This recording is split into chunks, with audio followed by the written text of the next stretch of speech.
नमस्कार, मैं चंद्रकला शर्मा, सहायक आचार्य राजनीति विज्ञान।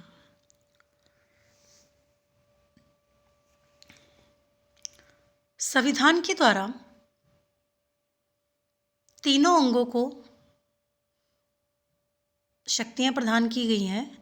ये तीन अंग है: व्यवस्थापिका, कार्यपालिका और न्यायपालिका।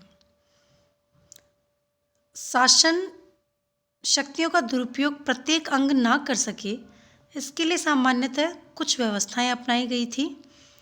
जैसे शक्तियों को संविधान के द्वारा निर्धारित और सुनिश्चित कर दिया गया। शक्तियों को नियंत्रण व संतुलन द्वारा नियंत्रित कर दिया ताकि प्रत्येक अंग अपनी शक्तियों का दुरुपयोग करे तो दूसरा अंग उसे रोक दी। और तीसरी व्यवस्था जो थी वह स्वतंत्र और निष्पक्ष न्यायपालिका की व्यवस्था या स्थापना करके। न्यायपालिका शक्ति नियंत्रक के रूप में लोकतांत्रिक प्रक्रिया में अपना एक विशिष्ट स्थान रखती है। आज सभी राजनीतिक व्यवस्थाओं में न्यायपालिका की स्वतंत्रता और निष्पक्षता को राजनीतिक स्थिरता के लिए आवश्यक माना गया है। निष्पक्ष न्यायपालिका के मजबूत स्तंभ पर ही लोकतांत्रिक शासन प्रक्रिया या शासन व्यवस्था टिकी हुई है। अब हम न्यायपालिका वास्तव में होती क्या है या किस अर्थ में हम न्यायपालिका को ले सकते हैं। न्यायपालिका शासन का वह अंग होती है जो विधियों की व्याख्या करती है। विधियों की व्याख्या मतलब संविधान प्रदत्त विधियों की व्याख्या। अगर कोई व्यक्ति उन विधियों का उल्लंघन करता है तो उसको उचित दंड भी न्यायपालिका ही देती है। एक साधारण सी लैंग्वेज में हम ये कह सकते हैं कि विधियों की व्याख्या करने और उनका उल्लंघन करने पर व्यक्ति को दंडित करने वाली जो संवैधानिक संस्था है वो न्यायपालिका है। या ये उन व्यक्तियों का समूह है जिन्हें कानून के अनुसार समाज के विवादों को हल करने का अधिकार प्राप्त होता है। संक्षिप्त रूप में हम न्यायपालिका को ये कह सकते हैं कि न्यायपालिका न्यायिक प्रक्रिया की संरचनात्मक व्यवस्था है। यह समाज में प्रचलित विधियों को लेकर उठने वाले विवादों का समाधान करने का एक संस्थागत यंत्र है। अब हम देखें तो न्यायपालिका वास्तव अर्थों में क्या काम करती है, कौन कौन से काम है जो न्यायपालिका के द्वारा किए जाते हैं। न्यायपालिका का सबसे प्रमुख जो कार्य है वह कानून की व्याख्या को करना है। न्यायपालिका संविधान द्वारा प्रदत्त समस्त प्रकार के कानूनों की व्याख्या करती है। अगर कानून को लेकर किसी प्रकार का कोई विवाद उत्पन्न हो जाता है या कानून में किसी शब्द को लेकर विसंगतियां उत्पन्न हो जाती है तो न्यायपालिका समय समय पर कानून की व्याख्या करती है। दूसरा न्यायपालिका का जो कार्य है वह नागरिक अधिकारों की रक्षा करना। प्रत्येक लोकतांत्रिक देश में समस्त समाज के नागरिकों को समान रूप से नागरिक अधिकार अर्थात मूल अधिकार प्रदान किए गए हैं जो व्यक्ति के व्यक्तित्व के विकास के लिए आवश्यक समझे जाते हैं। न्यायपालिका इन अधिकारों की रक्षा का कार्य करती है। अगर किसी व्यक्ति के नागरिक अधिकारों का हनन होता है तो वह उनकी रक्षा के लिए न्यायालय में अपील कर सकता है और न्यायपालिका उनको सुरक्षा प्रदान करती है। अभियोगों का निर्णय भी न्यायपालिका के द्वारा किया जाता है। विभिन्न प्रकार के विवाद होते हैं। व्यक्तियों के बीच में विवाद, संविधान द्वारा निर्मित विधियों के संबंध में विवाद, कोई कानून की व्याख्या को लेकर विवाद, राज्यों के बीच में किसी परियोजना को लेकर विवाद, केंद्र और राज्य के मध्य किसी प्रकार का कोई विवाद हो तो उन समुचित विवादों का निपटारा न्यायपालिका के द्वारा किया जाता है।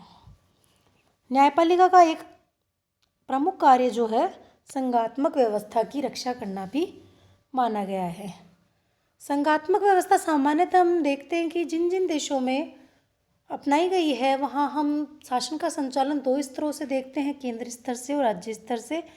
दोनों के द्वारा शक्ति विभाजन के सिद्धांत के आधार पर जो संविधान के द्वारा 3 सूचियों के माध्यम से किया गया है उसके आधार पर दोनों अपने क्षेत्र में कार्य करते हैं, लेकिन किसी चीज़ को लेकर दोनों के बीच में कोई विवाद हो जाता है तो उस विवाद का निपटारा न्यायपालिका के द्वारा किया जाता है, अर्थात वो संविधान की रक्षा का कार्य करती है। विधायिका संबंधी या नीति निर्माण से संबंधित न्यायालय के क्षेत्र में जो नीति निर्माण का कार्य किया जाता है, न्यायालय किस प्रकार की नीति अपनाएगा, किस प्रकार की कोई प्रक्रियाओं को अपनाएगा, इस संबंध में न्यायपालिका स्वतः ही अपने यहाँ नीतियों का निर्माण करती है। परामर्श देने से संबंधित कार्य भी कर सकती है। जैसा हम जानते हैं कि भारत में राष्ट्रपति को अधिकार है कि वह चाहे तो सर्वोच्च न्यायालय के मुख्य न्यायाधीश से परामर्श प्राप्त कर सकता है। परामर्श देना या नहीं देना न्यायाधीश के स्वविवेक पर निर्भर है और उस परामर्श को मानना और नहीं मानना राष्ट्रपति के स्वविवेक पर भी निर्भर है। इस प्रकार न्यायपालिका संविधान की रक्षा के साथ साथ संविधान की व्याख्या का काम भी करती है।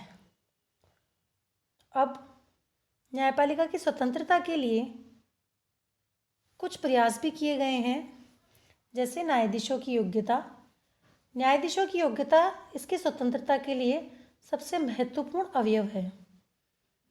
न्यायाधीश जो होते हैं वो योग्य, प्रशिक्षित और अनुभवी होने चाहिए। उन्हें कानून का गंभीर ज्ञान होना चाहिए, जो निष्पक्ष और ईमानदारी से विवादों के संबंध में अपना निर्णय दे सके। इसी क्रम में या इसी चीज़ को निष्पक्षता को ध्यान में रखते हुए भारत में सर्वोच्च न्यायालय के न्यायाधीशों के लिए योग्यता रखी गई कि वह कम से कम 10 वर्ष तक उच्च न्यायालय के वकील अथवा 5 वर्ष तक न्यायाधीश के पद पर कार्य कर रहे हों। दूसरी स्वतंत्रता के लिए आवश्यक शर्त है न्यायाधीशों का जो वेतन है वो उन्हें समुचित वेतन भत्ते मिले, ताकि वे निश्चित होकर अपने कर्तव्य का पालन कर सकें। फिर है न्यायाधीशों का कार्यकाल। न्यायाधीशों का कार्यकाल भी निश्चित होना चाहिए। निश्चित कार्यकाल से उन्हें संरक्षण प्राप्त हो जाता है और वे निश्चित होकर अपने पद से संबंधित कर्तव्यों को पूर्ण कर सकते हैं। अगली जो स्वतंत्रता के लिए आवश्यक शर्त है वह न्यायाधीशों की बर्खास्तगी।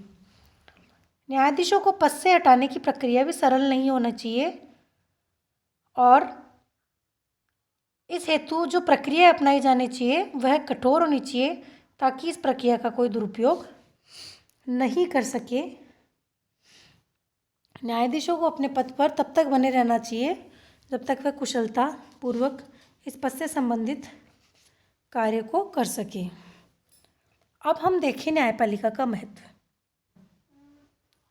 न्यायपालिका जो है शासन का अत्यंत महत्वपूर्ण अंग है, लोकतंत्र का आधार है, स्वतंत्रता और समानता के सिद्धांत की संरक्षक है। स्वतंत्रता और समानता किसी भी समाज में सभी व्यक्तियों को तभी मिल सकते हैं जब न्यायपालिका उचित ढंग से कार्य करते हुए सभी व्यक्तियों को समान रूप से इसे प्रदान करे। न्यायपालिका नागरिक अधिकारों की रक्षा भी करती है, विधायिका द्वारा निर्मित कानूनों की व्याख्या भी करती है और अगर वह कानून संविधान के प्रतिकूल पाए जाते हैं या उनमें संवैधानिक प्रक्रियाओं का उल्लंघन किया जाता है तो वह अपनी न्यायिक पुनरावलोकन की शक्ति के माध्यम से उन्हें अवैध घोषित भी करती है।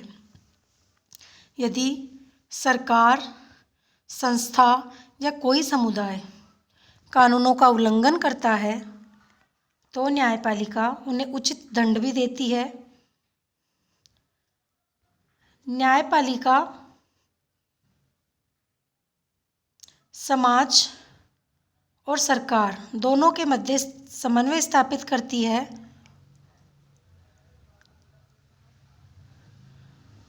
गवर्नर ने तो न्यायपालिका के महत्व के संबंध में यहाँ तक लिखा है कि बिना विधायनी अंगों के समाज की कल्पना की जा सकती है, अर्थात विधायिनी अंगों के बिना समाज की कल्पना की जा सकती है, किंतु बिना न्यायिक अंगों व न्यायाधिकरण के बिना एक सभ्य समाज की कल्पना नहीं की जा सकती है।